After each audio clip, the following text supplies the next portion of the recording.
What if the Left 4 Dead 2 crew never ended up leaving the Left 4 Dead 1 crew in the passing? This is what we're going to be talking about in today's episode of Left 4 Dead 2 What If. For those of you guys that are brand new to this series and you guys have not seen a prior episode before, first of all, I just want to say welcome. I hope you guys end up enjoying. And second of all, basically the way that this works is that this is going to be inspired by the Disney What If series that they do for Marvel, where we're basically going to be taking all the concepts of a Left 4 Dead story and just simply putting a twist on them and just asking, what if? What if X, Y, and Z were different, just solely for fun? It could be something anywhere from completely random things to even like what we have with today's episode. So if you guys end up enjoying today's episode and you want to see more like this in the future, then make sure you end up dropping a like and comment down below what you would like me to discuss in the future What If episodes. But yeah, guys, let's talk about this. So what would happen if the Left 4 Dead 2 crew did not leave the Left 4 Dead 1 crew?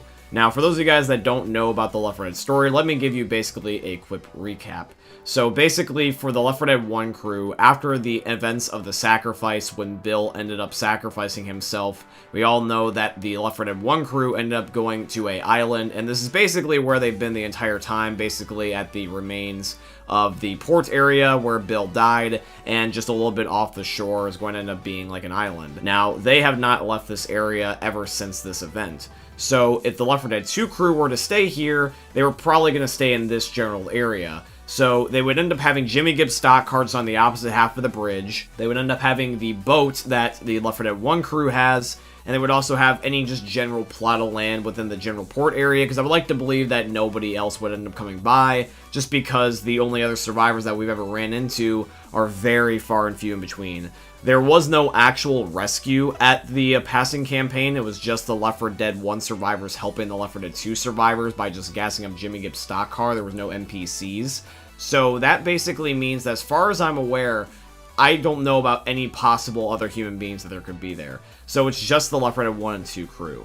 Now, if this was also going to be the case, this would have a lot of good things in mind that I can think of straight off the rip. Is that, number one, is that there's just definitely strength in numbers. Even though Bill has unfortunately died, there's now going to be 7 survivors instead of just 4.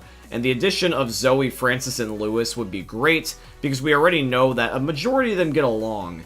And even people like, for example, like Nick and Francis, who were basically the hard asses of each retrospective group, even they at times can respect each other and work together. Most notably is the fact that Nick and Francis kind of like meet into a mutual agreement and understanding each other when they're both talking about Bill. And that's really cool to see, that even though that they're very, you know, thick-skinned and can be kind of like a little bit of an asshole at times, both of them are even friendly towards each other, which is just kind of funny to see. And I'm very glad. So immediately showing really great signs there. One of the other benefits about the groups getting along too as well is that they're more inclined to share stories and things about themselves to the other group members, which means that not only can they learn from each other skill set wise, but they can also end up getting a backstory about basically what happened from their perspective. So for example, Zoe, Francis, and Lewis can talk about why they don't believe in the military anymore, and Ellis, Nick, Coach, and Rochelle can talk about why they still have faith in people, and that the world is not completely in shambles like the Left 4 Dead 1 crew thinks that it is. Now, this last part might not necessarily be a guarantee, but it definitely is plausible, and it does have a good outcome if it does happen, and that is going to end up being repopulation of the Earth. We all know that there's not many people left on Earth. Other than the main crews that we know about, there's the obvious NPCs that have rescued us throughout the maps, but a lot of them typically die, and pretty much the only ones that exist, as far as we are aware, is essentially going to be the military and Virgil, and that's basically it. So when it comes to the Left 4 Dead 1 and 2 crews, we already know that Rochelle and Francis both already like each other, just straight off the rip. They have a very obvious chemistry going on, and at least Ellis likes Zoe. I do like to believe, though, too, that Zoe does like Ellis at least a little bit, because she does show signs of being interested in him back, and I think that this can only be amplified if they're around each other because of the proximity. Because if you think about it, if all these guys were together and they were just on an island and they had nobody else, I think it's going to be very likely that Zoe, just out of process of elimination, even if she didn't like Ellis that much, would naturally be inclined to be with him, just because there's a lot more gain to it than there is not. Plus, also, I just think that they fit well together, and that's just me. I'm just one of the Ellis and Zoe shippers. So let's just say that Ellis and Zoe and Francis and Rochelle have X amount of kids. Now, if the supplies on the island, or just the supplies that they can find on land in general, are enough to support a giant amount of people, hypothetically, since this is the end of the world and we're trying to repopulate the Earth, Ellis and Zoe and Rochelle and Francis might just keep busy and just keep having kid after kid after kid. Now, this might drive people like Nick insane, and he might just end up, like, leaving, because I can't imagine there being an Uncle Nick. But I'm just imagining in a world where, like, if you got nothing else better to do than just be with your loved ones and try to just, you know, do right by the Earth and just obviously try to have more people rather than zombies, I can only feel like that there would be more likely than not a lot of people making kids. And hypothetically, you can even have it where later on, years down the line, if at least, you know, if everyone was cool with it, you can even have it where, like, let's say Rochelle and Francis's kids eventually hook up with Zoe and Ellis's kids, and then you have even more kids, and then you start to get basically a mini population going together on this small island. And you can get probably a decent amount of people if, like I said, they were very active. I can definitely imagine Ellis being very active just because of the fact that he's just so obsessed with Zoe.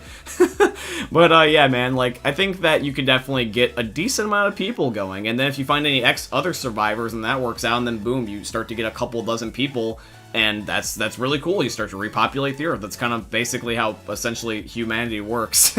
Now, there could be the very real possibility that this is just a temporary thing. They might not be together that long, and they might not even have any kids, so therefore they just stay friends, or they just end up staying, you know, like allies, and that's fine. I understand that.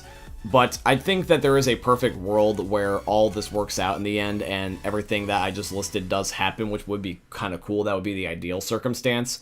And there is even the alternative, which is kind of like an in-between compromise where, like, let's say the Left 4 Dead 2 crew might convince the Left 4 Dead 1 crew that, hey, you know, not everyone is a bad person. I mean, just look at us. Everything worked out with us. You trusted us, and we didn't, you know, end up being evil. Maybe you guys might want to move on from the island, and then, like, let's say the characters try to find other survivors, and they don't just stay on the island and just wait to basically die. And I think that would be kind of a cool, poetic thing, almost, because you could have somebody like Ellis who could, like, convince Zoe, or Rochelle that could convince Francis that, hey, you know, there's other good people out there, and that we should end up trying to find them. We should try to make this work and be a giant group rather than just one small niche group.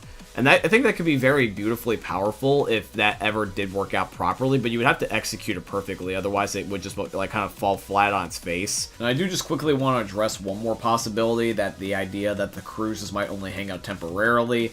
I don't think that this would happen, just because I think that if they were going to hang out, it would be forever, and if I think that they weren't going to hang out, which that's what ended up happening in the actual canon of the story, that they wouldn't, like, come back. I can't imagine it being temporary, but it does have the possibility existing, so I do just want to acknowledge it. I just think it's very unlikely, but you guys can let me know about that last one down below in the comments. And in general, guys, let me know what you think about all of these possibilities.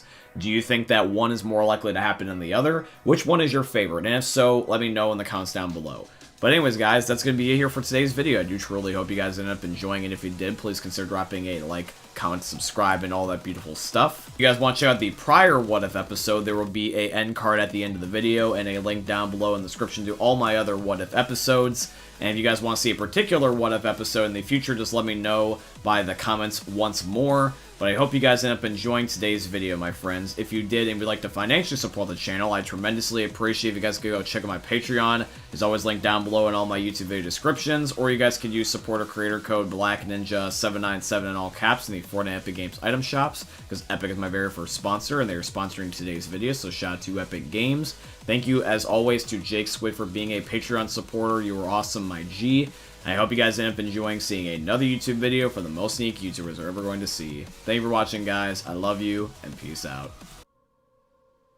Hey, meme lords. Jesus here. And you better have enjoyed that video there by the eternal god Daddy Ninja. You should probably subscribe too, or the mighty Moab will come for your balls. If you enjoyed the video, you might like it too. And give me the memes. Flash, bang, boom!